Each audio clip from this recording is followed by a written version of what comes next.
Selamat pagi anak-anak.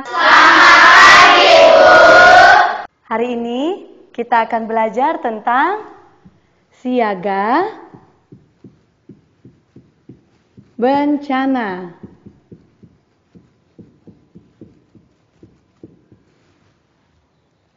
Ada beberapa bencana yang terjadi di Indonesia. Di antaranya adalah pertama, gempa bumi dan tsunami. Yang kedua, banjir. Yang ketiga, letusan gunung berapi. Yang keempat, tanah longsor. Kelima, kekeringan. Keenam, bencana lumpur panas Sidoarjo. 7, pemanasan global. 8, angin puting beliung. 9, kebakaran hutan. Anak-anak, Ibu Guru akan menjelaskan kenapa Indonesia rawan akan bencana. Ini adalah peta tektonik kepulauan Indonesia. Secara geologis, Indonesia terletak di antara 3 lempeng, yaitu lempeng Eurasia, lempeng Australia, dan lempeng Pasifik yang selalu bergerak. Pertemuan antara lempeng ini dalam jangka waktu yang lama dapat menimbulkan gempa bumi, yang kadang-kadang juga dapat menimbulkan tsunami. Selain itu, juga Indonesia memiliki lebih dari 250 gunung berapi yang aktif, yang sewaktu-waktu dapat menimbulkan bencana. Saat ini kita akan menyaksikan tayangan tsunami di Aceh yang terjadi pada tanggal 26 Desember 2004.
Anak-anak, kita telah menyaksikan tentang tayangan tsunami di Aceh.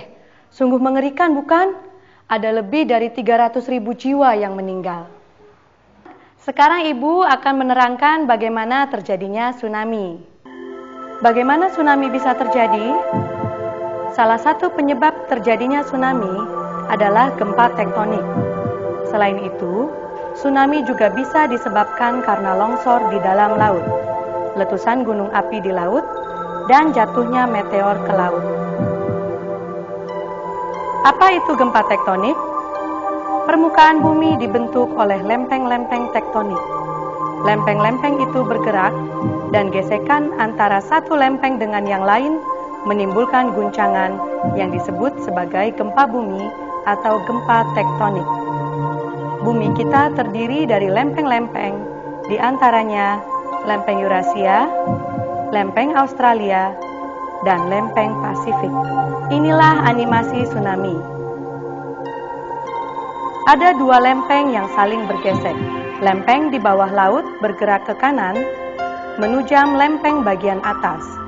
Kemudian, lempeng bagian atas tertarik turun dan terjadi pengumpulan tegangan, sampai tegangan mencapai batasnya, dan ujung lempeng bagian atas melenting ke atas menyebabkan gempa bumi yang disertai tsunami.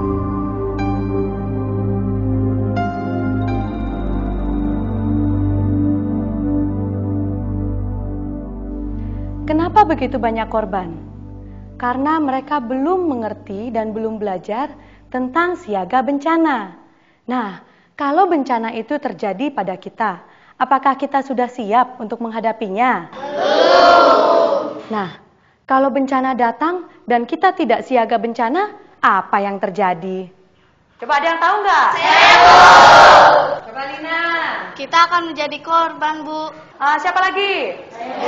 Niko. Kita akan terpisah dari keluarga. Ya, betul. Siapa lagi yang tahu?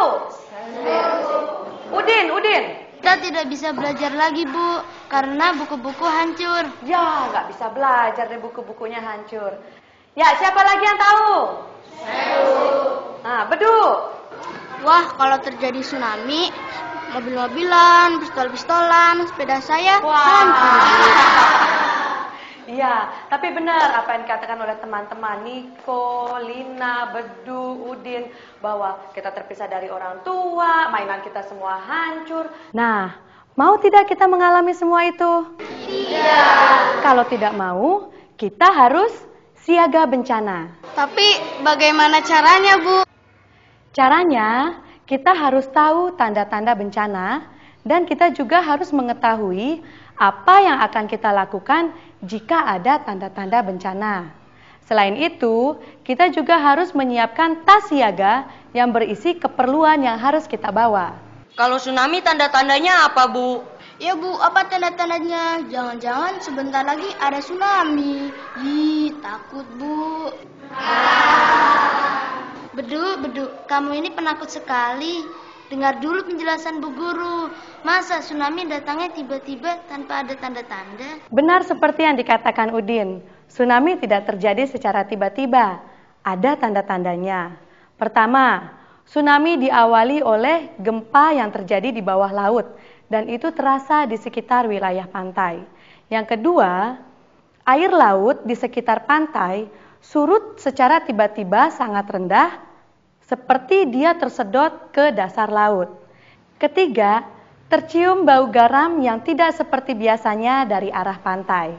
Wah, kalau begitu yang tidak sedang di pantai tidak akan tahu ya, Bu. Bagaimana caranya agar mereka bisa tahu? Orang-orang di sekitar pantai yang harus memberitahu dengan cara memukul kentungan, tiang listrik, atau tanda-tanda peringatan yang lain. Juga bisa melaporkan kepada polisi, ke kantor polisi, atau ke rumah-rumah ibadah yang ada pengeras suara.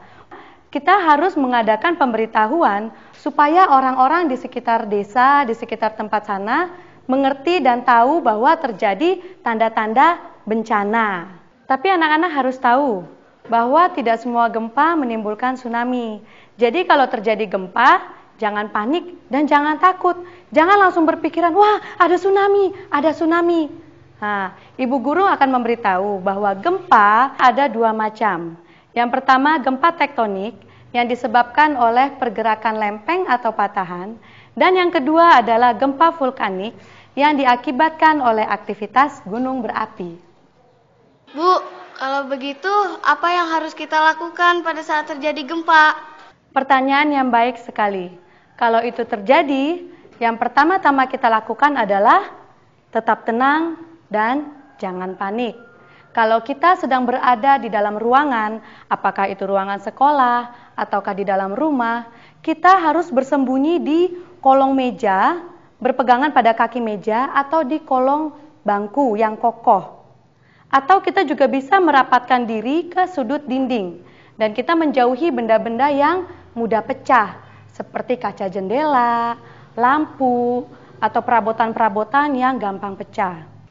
Oh ya, satu lagi anak-anak, jangan berlindung di dekat lemari, karena lemari dapat rubuh dan menimpa kita. Setelah gempa reda, kalian harus secepatnya keluar dari ruangan. Kalian harus melindungi kepala kalian dengan tas. Keluar dari ruangan dengan tertib, tidak berdesak-desakan, jangan lari, harus tetap tenang dan jangan panik. Mengerti anak-anak? Mengerti. Baik anak-anak, kita akan mempraktekannya bersama-sama. Kalau ibu bilang gempa, kalian mengambil posisi seperti yang tadi ibu sudah sampaikan. Tapi sebelum kita melakukan praktek ini, ibu akan memberikan contoh bagaimana berlindung yang benar. Anak-anak, perhatikan Ibu Guru ya. Ini adalah cara berlindung di bawah meja. Yang pertama, kita berpegangan pada kaki meja kuat-kuat dan kita berlindung di bawahnya. Yang kedua, kita melindungi kepala kita.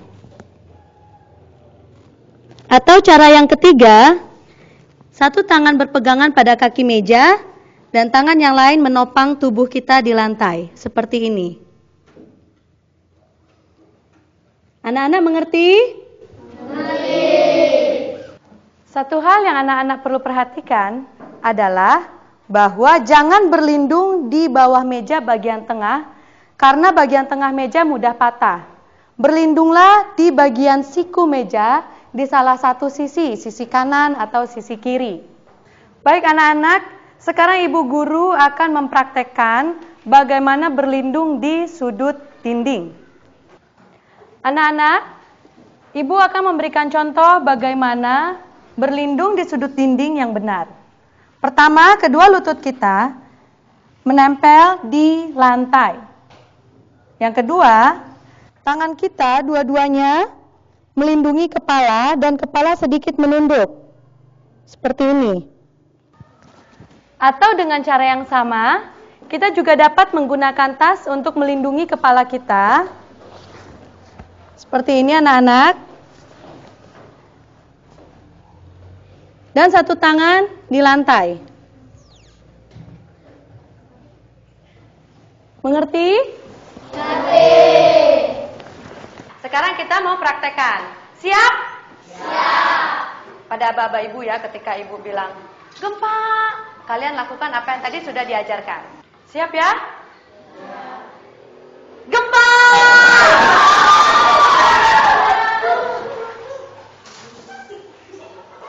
Loh, Asep kenapa berdiri sambil memegang tas di kepala? Saya bingung Bu, harus bagaimana? Oh, nah.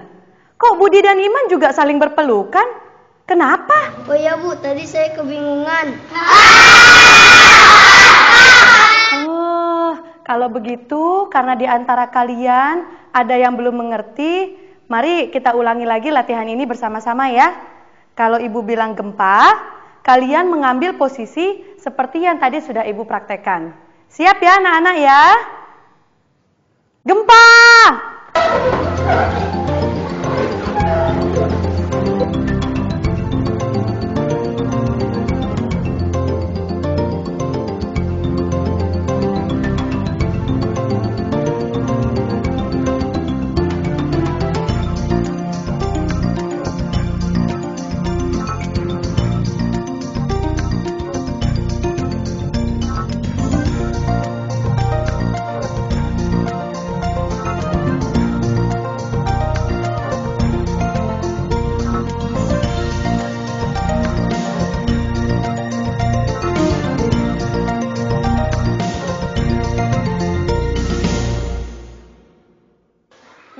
Bagus.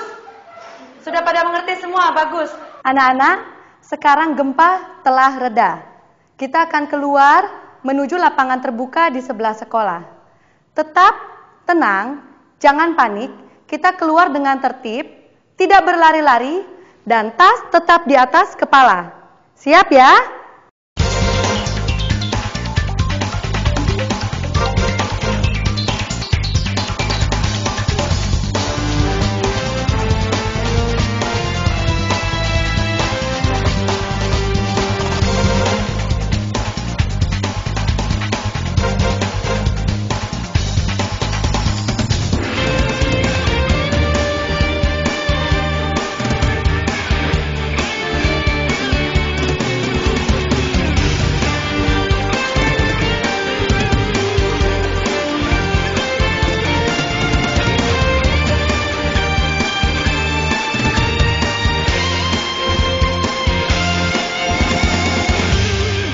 Sekarang Ibu mau ingatkan, kita sudah berada di lapangan terbuka. Ibu Guru mau mengingatkan, jangan berdiri di dekat pohon, karena kalau terjadi gempa susulan, maka pohon dapat rubuh dan menimpa kita. Dan juga jangan di dekat bangunan, atau masuk kembali ke dalam kelas, jangan.